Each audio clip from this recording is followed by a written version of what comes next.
Can't figure out how to get along with your boss? Skills and expertise are really important at work, but they're not enough when it comes to building relationships with people. Watch this video for 4 ways you can improve your relationship with your existing manager or start the relationship with your new one on the right foot.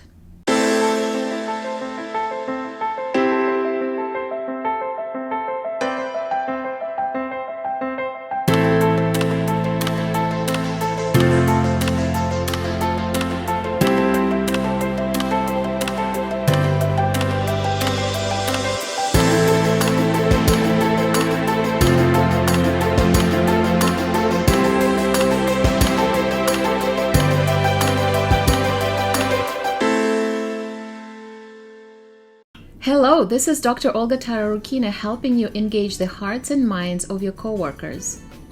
If you have tried different things to improve your relationship with your boss, but it doesn't seem to significantly help, or you just want to make things better, or you're new and you're still getting to know each other, then by the end of this video, you will have 4 ways of how you can transform your relationship with your boss. And you know what? These things are also working on other people, so you can transform the relationships with other people that you work with. As an organizational consultant and coach, I've had the privilege of helping hundreds of professionals to improve collaboration on their teams. If you're interested to learn from me how to level up your collaboration, I can give you more details about that at the end of this video.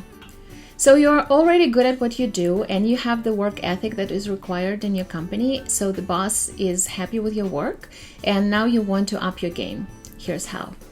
The first way you can up your game, earn respect, and demonstrate leadership is by getting better at establishing rapport.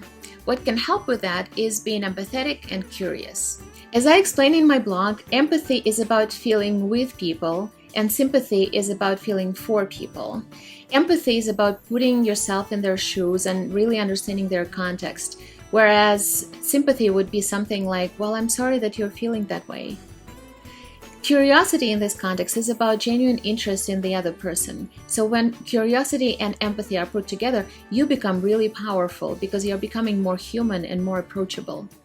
When you are that way at work consistently with other people as well, and yes, I mean with other people, not only with your boss will actually see you as that person consistently in every relationship of yours at work.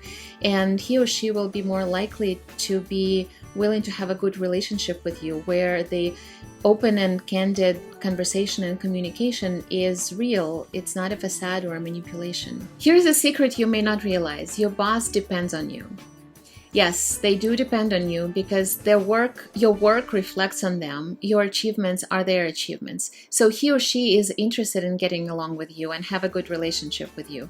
But sometimes it's on you to get the ball rolling. Comment below with empathy if you find it hard to be empathetic towards your boss. But you can take this even further. The way number 2 of how you can up your game in your relationship with your boss is to remember that bosses and managers are not only bosses and managers. They're also a human being, and they're also typically often an employee themselves. So if you haven't already, I have a video on how to get along with your coworkers. Those 9 strategies will work with your bosses as well. I put the link to that video down in the description. One of those strategies is to learn from, not only about the other person. Even if your boss is younger than you, even if your boss comes from a different professional background than you, even if they have less experience and knowledge in your specific area of expertise, they still have plenty to learn from. They have different perspectives, they have different backgrounds, and they have different experiences. And that is exactly why you can learn so much from them. Comment below with one thing you can learn from your boss. But you can take this even further. You can explicitly negotiate your relationship. How do you want to be and work together, and what do you really need and want from each other to work together effectively? You can do this at any stage of your relationship, whether you are just beginning or you have worked together for many years. This agreement needs to be mutual, and you should say no to things that you're not okay with, but also expect your boss to say no to things that they're not acceptable to them. You should also gain something from this agreement. So, for example, if you want to have more autonomy and your boss wants to know more about your process and how you got to the deliverable, you need to negotiate what is it going to look like for the two of you.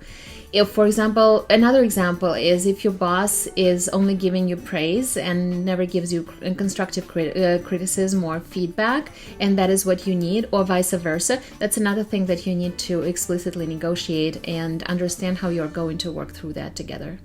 You can also discuss and agree on how you agree with each other, and also discuss and agree how you disagree with each other. As well as you can discuss what is your shared responsibility and how you develop and sustain this relationship going forward.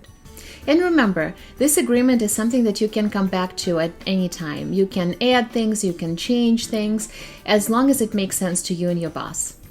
And the last but not the least, the fourth way of getting along with your boss is, what do you do when things indeed get difficult? This is a very important time. Let's face it, if you like your job and you want to keep it, you want to navigate difficulties with your boss in a way that improves the relationship, that makes it stronger, that makes it better as a result of this experience.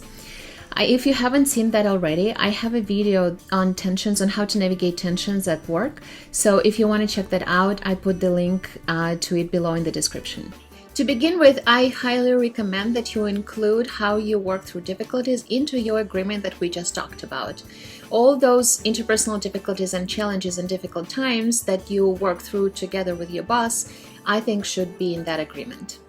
If that agreement is not yet there, or if that clause is not yet there, then I would probably start with navigating from your conflict styles. Both of you have different conflict styles, probably, or maybe similar in some ways, and I would start there.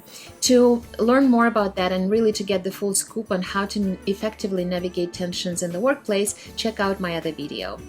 The agreement that you have established previously is going to be of great help, because it's going to lay out and make it really explicit to you and your boss what to expect from each other, how are you going to navigate this difficult situation, depending on the situation, what the roles and responsibilities are, and what the boundaries are. I would also go to the very first point that I talked about in this video, which is curiosity and empathy towards your boss. But before you do that, you really need to understand yourself, where you are at. What is so meaningful about this situation? What is really underneath it? Why is it so important to you? Once you do that, that is self-awareness, then you can step out of yourself and really try to understand where your boss is coming from and have that empathy and curiosity towards them. Once you do that, you should ask questions, you should try to understand where they're at and really listen to understand where they're coming from, what is important to them, what is going on for them, why this situation is meaningful to them. So equally, like you do this process for yourself, also do it for them. After you understand yourself and you understand your boss, then you can navigate from there. But I prefer doing it together so that you can both discuss how you're going to go out of this situation, of this challenge, how you're going to overcome this challenge, because both of you are responsible for the success of this relationship. So there you have it, my 4 ways of getting along with your boss. These things are easier when you're co-located, when you can see them every day, when you can have coffee, or you can ask them a question when they're walking by. But these things tend to be a little bit more challenging and difficult when you have to work remotely. For this, I put together a guide on how to make virtual collaboration a success. Feel free to download it via link below. If you like this video, please let me know by liking it and share it with your coworkers, your friends that you care about, and hey, your boss too. Your boss probably has a boss as well. If this video helped you, please let me know by putting helpful below in comments, and do subscribe to my channel and hit the bell to get notified every time I put a new video every week. Now, if you're interested in getting more effective at cross-functional collaboration, I have an on-demand course, and I can also do a live custom training for your team. Go to my website, drolgatara.com, to find out more details about my on-demand training, or to fill out an application for a custom live training for your team. From there, if it looks like we're potentially well-suited to be working together, then I or someone on my team will be reaching out to you directly. Like this video and let me know in comments or even in the survey. I put the link to the survey below in the description, what other questions or concerns you have about collaboration. I will do my best to make a video to help you. Thank you so much for watching, and I'll see you in the next video.